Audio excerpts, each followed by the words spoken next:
Good morning student. हमने पिछली class में 15.3 के 4 प्रश्न कंप्लीट कर चुके थे। पांचवा प्रश्न है, एक वर्ताकार पार्क की त्रिज्या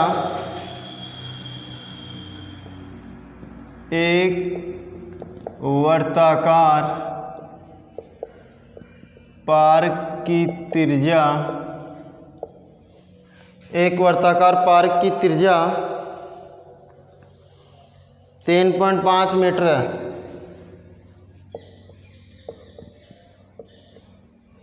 है तथा इसके चारों ओर 1.4 मीटर चौड़ा फुटपाथ बना हुआ है तथा इसके चारों ओर 1.4 मीटर चौड़ा फुटपाथ बना हुआ है। चारों ओर 1.4 मीटर चौड़ा फुटपाथ बना हुआ है। फुटपाथ का क्षेत्रफल ज्ञात कीजिए।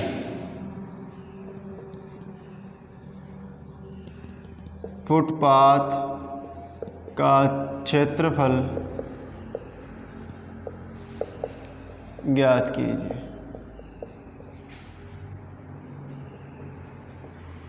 एक वर्ताकार पार्क है, ये लो, जिसकी त्रिज्या कितनी है 3.5 सेंटीमीटर। इसके चारों ओर 1.4 मीटर चौड़ा फुटपाथ बना हुआ, मतलब चलने का रास्ता बना हुआ है। तो ये लो, ये 1.4,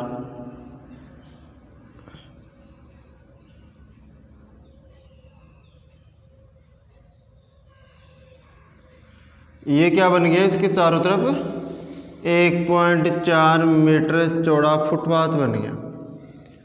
तो यहाँ से लेकर के यहाँ तक की दूरी 3.5 है। अब इसमें 1.4 और जुड़ जाएगा तो बाहरी त्रिज्या जाएगी, ठीक है। तो क्या हो जाएगा 1.4 और 3.5 कितना आ गया, 3.5 और 1.4, पॉइंट के नीचे पॉइंट 9, 4.9 ओ ए, समझ आ गया। ये वर्ताकार मार्ग है, इसका क्षेत्रफल बोल सकते हैं, फुटपाथ का क्षेत्रफल बोल सकते हैं, वलय का क्षेत्रफल बोल सकते हैं। वलय भी ऐसी होती है, ठीक है। गिवन दैट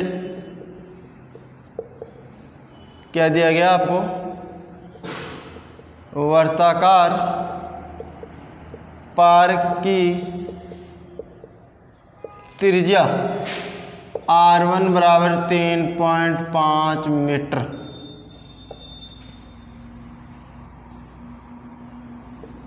वर्ताकार पार्क के चारों ओर 1.4 मीटर फुटपाथ है। अतः बाहरी त्रिज्या कितनी जाएगी, R2 बराबर 3.5 प्लस 1.4, तो 4.9 मीटर आ गई बाहरी त्रिज्या। तो फुटपाथ का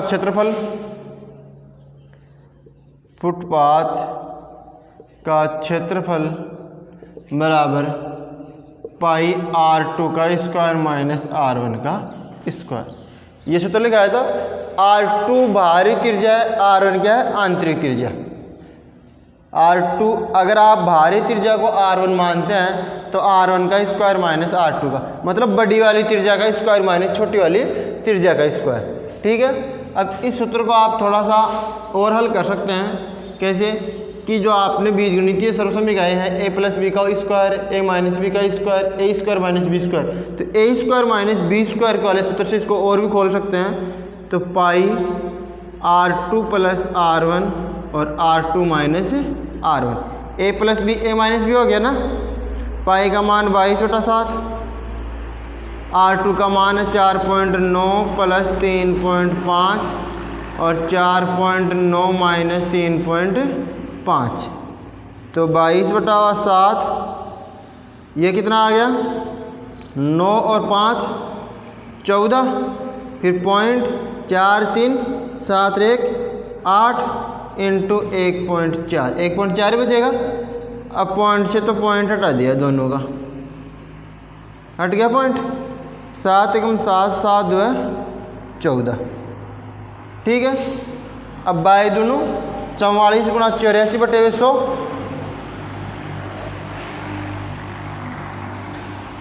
44 गुणा 84/100, तो 84 को आप क्या करो 84 को 44 से गुणा करोगे तो 4 चौक 16, 8 चौक 32 रेक 33, 4 चौक 16, 8 चौक 32 रेक 33, 6 9 6 3, कितना आ गया 3696/100। अब 100 का भाग दोगे तो 36.96 मीटर स्क्वायर। अतः फुटपाथ का क्षेत्रफल 36.96 मीटर स्क्वायर होगा। समझ में आ गया, 36.96 मीटर स्क्वायर, या बोल सकते हैं आप वर्ग मीटर, मीटर स्क्वायर बोल दो या वर्ग मीटर बोल दो। अगर ये आपकी त्रिज्या सेंटीमीटर में होती तो सेंटीमीटर स्क्वायर आता या वर्ग से में आता। 5वां प्रश्न कंप्लीट हो गया। नेक्स्ट प्रश्न देखते हैं 6वां।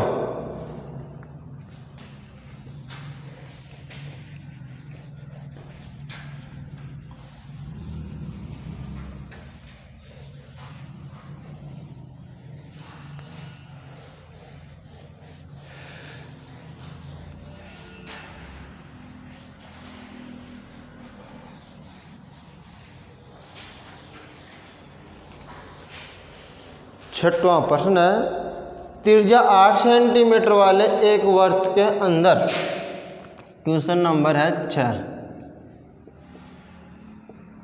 त्रिज्या 8 सेंटीमीटर वाले, त्रिज्या 8 सेंटीमीटर वाले एक वर्त के अंतर्गत, एक वर्त के अंतर्गत, त्रिज्या 8 सेंटीमीटर वाले एक वर्त के अंतर्गत खींचे जा सकने वाले वृत्त का क्षेत्रफल ज्ञात कीजिए। वर्त के अंतर्गत खींचे जा सकने वाले वृत्त का क्षेत्रफल ज्ञात कीजिए। क्या है, त्रिज्या 8 सेंटीमीटर का एक वर्त है, इसके अंदर एक वर्ग, इस वर्त के अंतर्गत खींचे जा सकने वाले वर्ग का क्षेत्रफल ज्ञात करना आपको। तो देखिए ये वर्त है जिसकी त्रिज्या कितनी है 8 सेंटीमीटर, कितनी है 8 सेंटीमीटर है,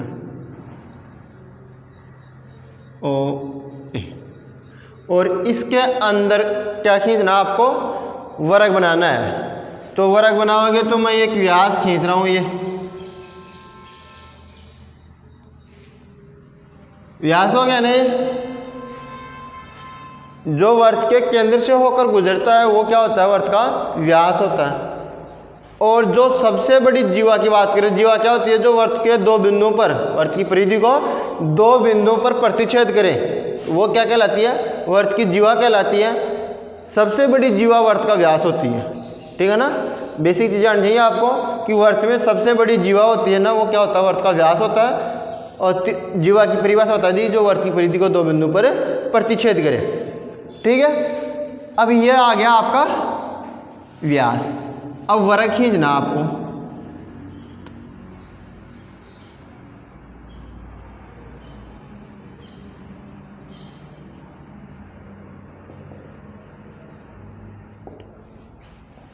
समझ में आ गया। ABCD क्या है कि वर्ग है।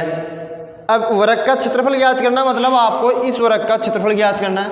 अब वर्ग का क्षेत्रफल ज्ञात करने के लिए वर्ग की भुजा ज्ञात होनी चाहिए ना। अरे भुजा ज्ञात होगी तो वर्ग का क्षेत्रफल क्या होता है, भुजा स्क्वायर, उसका स्क्वायर कर देंगे तो क्या हो जाएगा, वर्ग का क्षेत्रफल आ जाएगा। सबसे मेन चीज़ है कि उसकी भुजा आनी चाहिए। अब भुजा कैसे आएगी, आपको वर्ग की त्रिज्या दी गई है, ये वर्ग की त्रिज्या यहाँ से लेकर के यहाँ तक की कितनी है, 8 है, तो इसका व्यास कितना हो जाएगा, 16 हो जाएगा। व्यास कितना हो जाएगा, डबल होता है त्रिज्या का, तो ये आ गई व्यास 16 सेंटीमीटर। अब वर्ग का व्यास का सूत्र होता है ना इसका, वर्ग का व्यास, जो वर्ग का व्यास है वो वर्ग का क्या है, विकीर्ण है। क्या है, वर्ग का विकीर्ण है। तो वर्ग का विकीर्ण ज्ञात करने का सूत्र होता है √2 गुना भुजा। तो वहाँ से भुजा आ जाएगी और फिर इसका स्क्वायर कर देंगे तो क्या आ जाएगा, आपका इसका क्षेत्रफल आ जाएगा। तो देखते हैं, गिवन दैट क्या दिया गया है, वर्ग की त्रिज्या r बराबर कितना हो गया, 8 सेंटीमीटर। व्यास कितना हो जाएगा, 2 × 8 16 सेंटीमीटर। वर्ग का व्यास आ गया। वर्ग का व्यास बराबर वर्ग ABCD का विकर्ण बराबर होगा, वर्ग का व्यास 16 है, वर्ग ABCD है, उसका विकीर्ण AC, विकीर्ण AC बराबर कितना आएगा, 16 सेंटीमीटर। समझ आ गया। अब वर्ग का विकीर्ण का सूत्र होता है वर्ग का विकर्ण बराबर √2 गुणा भुजा। √2 गुणा भुजा हो गया। और वर्ग का विकीर्ण कितना दे रखा है, 16 दे रखा है। √2 गुणा भुजा बराबर 16, तो भुजा बराबर कितना आ गया भाई, 16 बटे √2 आ गया। 16 बटे √2 आ गई भुजा। तो इसको √2 से ऊपर नीचे गुणा करेंगे तो क्या हो जाएगा, 16 √2 तो ऊपर हो जाएगा, √2 गुणा √2 क्या हो जाएगा, 2, ये कितना हो गया, 8। तो भुजा कितनी आ गई, 8 √2 सेंटीमीटर।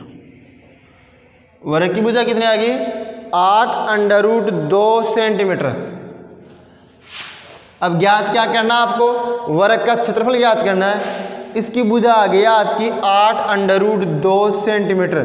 तो वर्ग का क्षेत्रफल ABCD वर्ग का क्षेत्रफल क्या हो जाएगा, भुजा स्क्वायर। भुजा कितनी है, 8 √2 का स्क्वायर। 8 का स्क्वायर 64। अरे इसका मतलब क्या होता है, स्क्वायर का मतलब कि 8 √2 आपस में कितनी बार गुणा है, 2 बार गुणा है। तो 8 का तो कितना हो गया, 64, 2 √2 का स्क्वायर कितना हो जाएगा, 2। तो 128 सेंटीमीटर स्क्वायर या वर्ग सेमी। समझ में आ गया। ABCD वर्ग का क्षेत्रफल भुजा स्क्वायर है, तो 128 सेंटीमीटर स्क्वायर या वर्ग सेमी। ये क्या आ गया, इसका वर्ग का क्षेत्रफल आ गया। क्या ज्ञात करना था आपको कि एक 8 सेंटीमीटर त्रिज्या का वर्ग दिया गया है, जिसकी त्रिज्या 8 है, तो व्यास कितना हो जाएगा, डबल हो जाएगा उसका, 16। अब वो वर्ग का व्यास क्या हो रहा है, वो ABCD वर्ग का क्या बन गया, विकीर्ण बन गया। तो वर्ग के विकीर्ण का सूत्र क्या होता है, √2 गुना भुजा, √2 गुना भुजा। वहाँ से भुजा आ गई 8 √2 और वर्ग का क्षेत्रफल कितना आ गया, भुजा स्क्वायर 128 सेंटीमीटर स्क्वायर।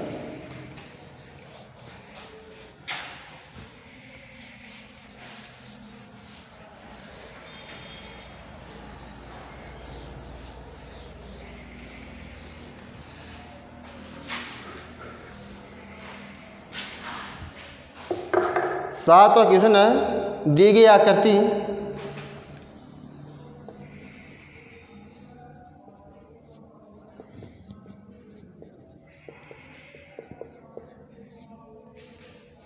दी गई आकृति ABMC त्रिज्या 14 सेंटीमीटर त्रिज्या 14 सेंटीमीटर वाले एक वर्त का चतुर्थांश है, वाले वर्त का चतुर्थांश है। क्या? 14 सेंटीमीटर वाले वर्त का चतुर्थांश है तथा BC को व्यास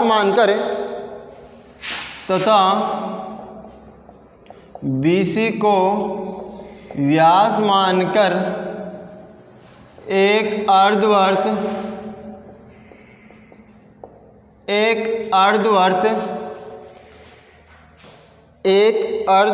खींचा गया है।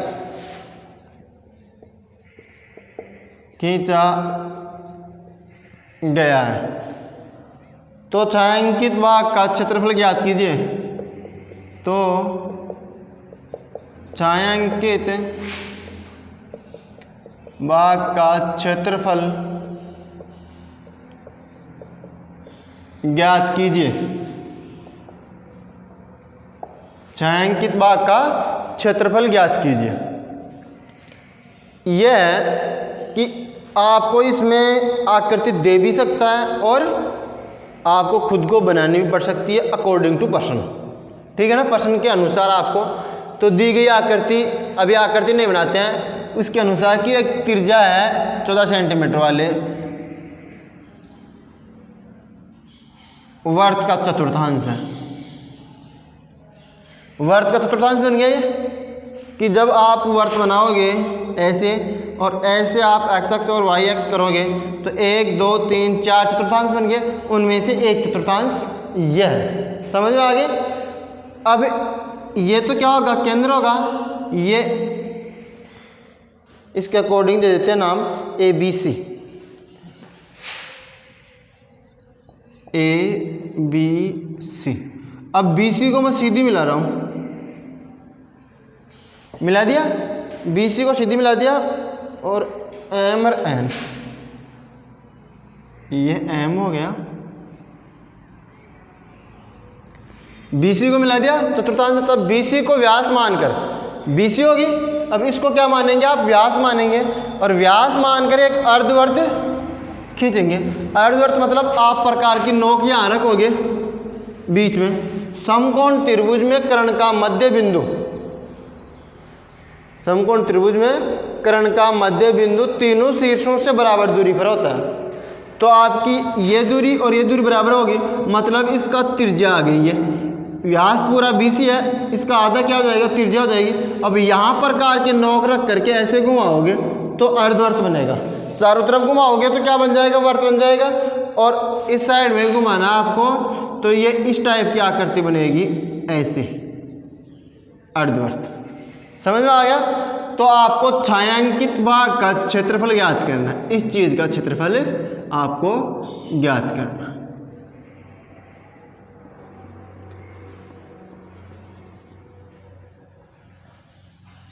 अब इस चीज का क्षेत्रफल ज्ञात करने के लिए आपको क्या करना पड़ेगा कि आकृति को देख करके कि कौन से क्षेत्रफल में से कौन सा घटाना है। ये 14 सेंटीमीटर,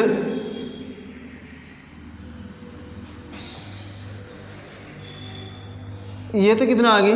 14। ये भी कितनी होगी? 14। तो इसका एक कर्ण कितने का? समकोण त्रिभुज से निकाल लेंगे पाइथागोरस प्रमेय से। कर्ण का स्क्वायर बराबर आधार स्क्वायर प्लस लंबी स्क्वायर, वहाँ से BC आ जाएगी और BC का मध्य बिंदु मतलब आधी आ जाएगी त्रिज्या। BC तो व्यास आएगा इस अर्धवर्त का, इसकी त्रिज्या बन जाएगी ये, वो भी निकाल लेंगे। अब ये देखो पहली चतुर्थांश में जो आपको एक खाली भाग दिखाई दे रहा ना, ये वाला, अभी आप इसको क्या बोलोगे? वर्तखंड बोलोगे। अरे वर्तखंड ही है, ऐसे करोगे और ये चीज आपकी ऐसे बन रही है, ऐसे मानो तो ये वर्तखंड है। अब वर्तखंड है तो इसका वर्तखंड के क्षेत्रफल निकाल लेंगे। यहाँ से वर्तखंड का क्षेत्रफल आ गया, इस खाली भाग का क्षेत्रफल आ गया। समझा रहा हूँ कैसे क्या करना आपको कि इस खाली भाग का क्षेत्रफल आ गया। अब इस खाली भाग का क्षेत्रफल आने के बाद में आप क्या करोगे? इस अर्धवर्त पूरे का निकालोगे। अर्धवर्त है ना, इस पूरे का क्षेत्रफल मतलब ये ऐसे आएगा, पूरा आ गया।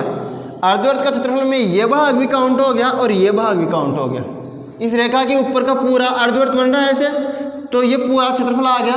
उस पूरे क्षेत्रफल में से आप इस खाली भाग का जो आपने वर्तखंड का क्षेत्रफल निकाला ना वो घटा दोगे तो ये ऊपर वाला बचेगा।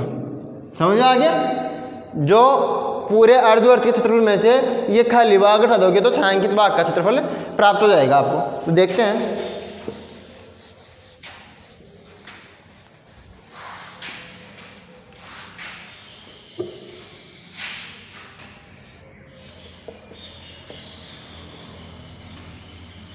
वर्त की त्रिज्या r बराबर कितना दे रखा है 14 सेंटीमीटर। ठीक है ना। चतुर्थांश बोल सकते हो, वर्त बोल सकते हो। समकोण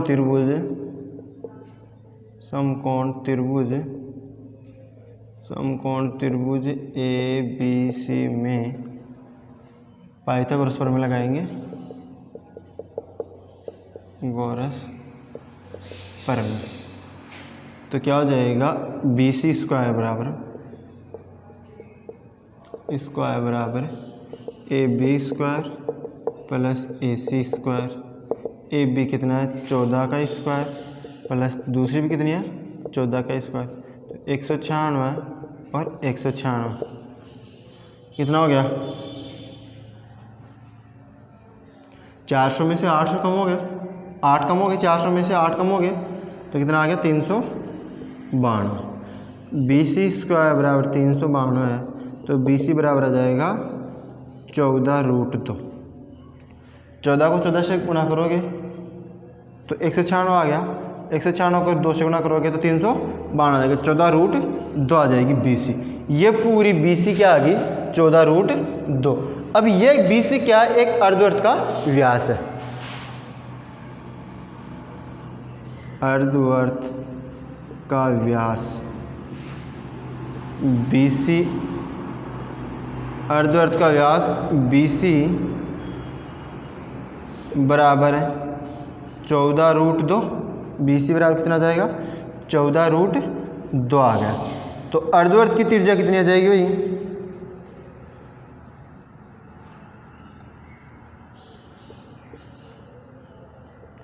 त्रिज्या 14√2/2 तो कितनी आ गई 7। तो 7√2 सेंटीमीटर क्या आ गया आपकी अर्धवर्त की त्रिज्या आ गई। अब क्या निकालेंगे दोनों की त्रिज्या आ गई। पहले हम वर्तखंड का क्षेत्रफल निकालते हैं या आप डायरेक्ट हल कर सकते हैं कि छायांकित भाग का क्षेत्रफल बराबर अर्धवर्त का क्षेत्रफल माइनस वर्तखंड का क्षेत्रफल। समझ में आ रही है कि छायांकित भाग का क्षेत्रफल निकालोगे तो अर्धवर्त के क्षेत्रफल में से आप वर्तखंड का क्षेत्रफल घटा दोगे तो क्या आ जाएगा छायांकित भाग का क्षेत्रफल आ जाएगा। तो देखो थीटा का मान तो आ जाएगा यहाँ 90 डिग्री और इसकी त्रिज्या आ जाएगी आपको 14 और अर्धवर्त की। तो सबसे पहले हम क्या करते हैं अलग अलग ही कर लेते हैं दोनों।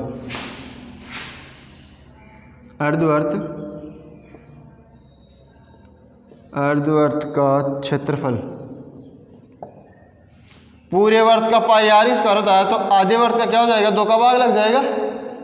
तो क्या आ गया 22/7 × 2। आर का मान कितना अर्धवर्त का, अर्धवर्त की त्रिज्या 7√2 का स्क्वायर, 7√2 का स्क्वायर। तो 22/7 × 2 × 7 × 7 × √2 गुणा √2 2 गया, 2 से तो 2 कैंसिल हो गया, 7 से 7 कैंसिल हो गया, 22×154 सेंटीमीटर स्क्वायर। अर्धवर्त का क्षेत्रफल कितना आ गया आपका, अर्धवर्त का क्षेत्रफल आ गया 154 सेंटीमीटर स्क्वायर। ठीक है।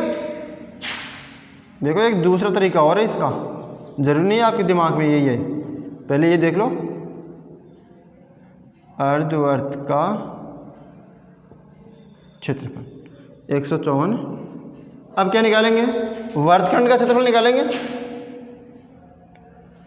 वर्तखंड का क्षेत्रफल बराबर पाई आर स्क्वायर थीटा बटा 360 minus 1/2 R square sine theta. Pi का मान कितना है 22/7।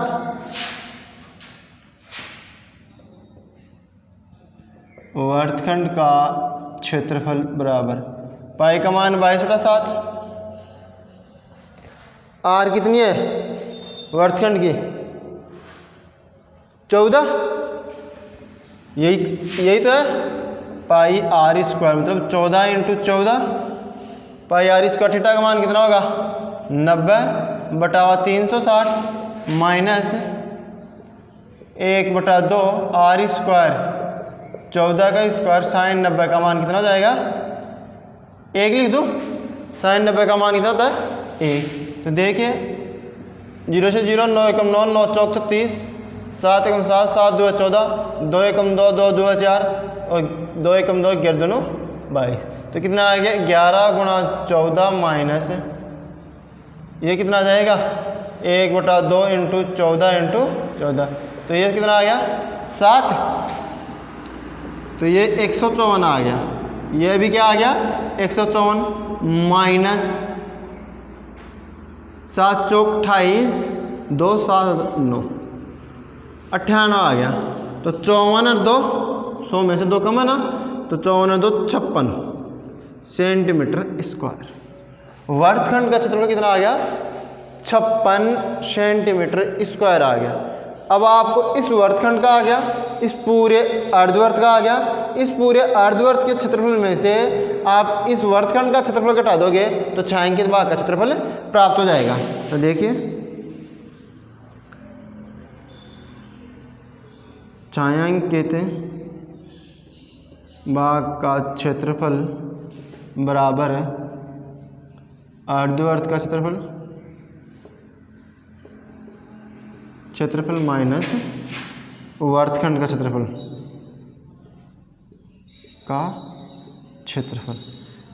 अर्धवर्त का क्षेत्रफल तो कितना है 154 माइनस वर्तखंड का कितना है 56, तो वही कितना आ जाएगा भाई 98 आ जाएगा। 98 सेंटीमीटर स्क्वायर, 98 सेंटीमीटर स्क्वायर क्या आ गया आपका छायांकित भाग का क्षेत्रफल प्राप्त हो गया। समझ में आ गया। दूसरा तरीका था कि आप चतुर्थांश का क्षेत्रफल, ये बोल रहा है कि चतुर्थांश है, तो चतुर्थांश का क्षेत्रफल कैसे निकाल सकते हैं कि वर्त का क्षेत्रफल क्या होता है पाई आर स्क्वायर, ठीक है ना। पाई आर स्क्वायर में आप 4 का भाग दे दोगे, 4 का भाग दे दोगे तो 4 चतुर्थांश होते हैं बराबर है, तो 4 का भाग देते ही 1 चतुर्थांश का क्षेत्रफल आ जाएगा। 1 चतुर्थांश का क्षेत्रफल आएगा तो इस पूरे चतुर्थांश का आ गया। अब उस पूरे चतुर्थांश के क्षेत्रफल में से आप इस त्रिभुज का क्षेत्रफल घटा दोगे। त्रिभुज बन रहा ना समकोण त्रिभुज। अब समकोण त्रिभुज का क्षेत्रफल क्या होता है 1/2 आधार इंटू ऊंचाई, आधार इंटू ऊंचाई 1/2 आधार इंटू ऊंचाई, तो आधार भी 8 है 14 है और ऊंचाई भी 14 है। तो वहाँ से इस त्रिभुज का क्षेत्रफल आ जाएगा। चतुर्थांश के क्षेत्रफल में से आप त्रिभुज का क्षेत्रफल घटा दोगे तो ये आ जाएगा। जो वर्तखंड का है ना, वर्तखंड का कितना आया अभी 56 आया, 56 आ जाएगा। और फिर अर्धवर्त का निकाल लोगे कि ये व्यास है, त्रिज्या मान करके 7 रूट 2 का, तो अर्धवर्त का कितना आया था 156 154, अर्धवर्त का 154 में से 56 चला जाएगा तो 98 हो जाएगा। ऐसे भी निकाल सकते हैं आप। नेक्स्ट प्रश्न है 8वां।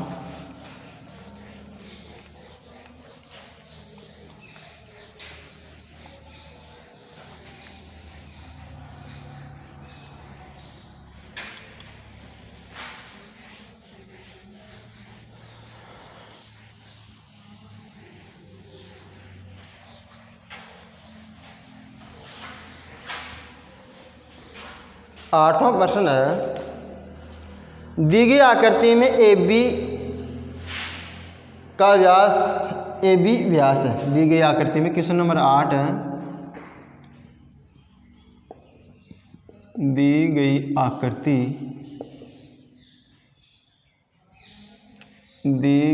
आकृति में ए बी व्यास है। ए बी क्या व्यास है। ए सी 6 सेमी है और बी सी 8 सेमी है। ए सी बराबर 6 सेंटीमीटर तथा बी सी बराबर 8 सेंटीमीटर। ए सी बराबर 6 सेंटीमीटर, बी सी बराबर 8 सेंटीमीटर। तो छायांकित भाग का क्षेत्रफल ज्ञात कीजिए। तो छायांकित भाग का क्षेत्रफल ज्ञात कीजिए।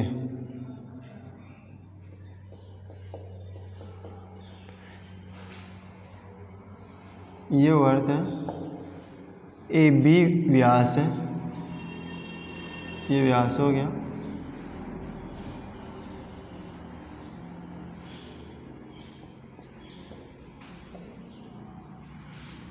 एक 9th में प्रमेय पढ़ी थी आपने कि वर्त के व्यास द्वारा परिधि पर बना कोण समकोण होता है, पढ़ी थी ना। परिधि पर जितने भी कोण बनेंगे व्यास द्वारा वो सब क्या होंगे, समकोण होंगे। ये व्यास है और इस व्यास द्वारा परिधि पर जो कोण बनता है वो क्या होता है, समकोण होता है। और ये तो प्रश्न में भी दे रखा है कि समकोण है। 90 डिग्री का हो गया। ये कितना है, ए बी व्यास है, ए सी कितनी है 6 सेमी, बी सी कितनी है 8 सेमी। तो ये कितनी आ जाएगी, समकोण त्रिभुज में पाइथागोरस प्रमेय लगाएंगे तो 26 का 36 प्लस 8 का इसका 64, 36 और 64 100 तो 10 आ जाएगा। कितना आ जाएगा, 10 आ जाएगा। और छायांकित भाग का क्षेत्रफल ज्ञात करना है आपको।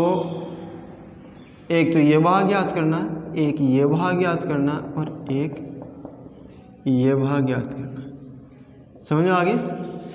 आपको केवल त्रिभुज का क्षेत्रफल छोड़ना है और पूरे वर्त का क्षेत्रफल में जो छायांकित भाग का क्षेत्रफल है वो ज्ञात करना है। अब ये कैसे करेंगे, चित्र को देख करके आपको पता होना चाहिए कि क्या करेंगे तो कौन सा क्षेत्रफल आ जाएगा, छायांकित भाग कैसे आएगा।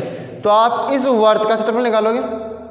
सबसे पहले वर्त की त्रिज्या कैसे निकालेंगे, तो आप ए बी निकालोगे पाइथागोरस प्रमेय से। ए बी व्यास है, बोल रहा है कि वर्त का व्यास क्या है, ए बी है। ए बी आ जाएगा पाइथागोरस प्रमेय से, तो उसका आधी क्या हो जाएगी, त्रिज्या हो जाएगी। त्रिज्या से क्या आ जाएगा, वर्त का क्षेत्रफल आ जाएगा। और क्षेत्रफल आ जाएगा पूरे वर्त का। उस वर्त के क्षेत्रफल में से आप इस त्रिभुज का क्षेत्रफल घटा दोगे। समकोण त्रिभुज है ना, तो 1/2 आधार इंटू ऊंचाई। आधार क्या है ये और ऊंचाई क्या है ये, ठीक है।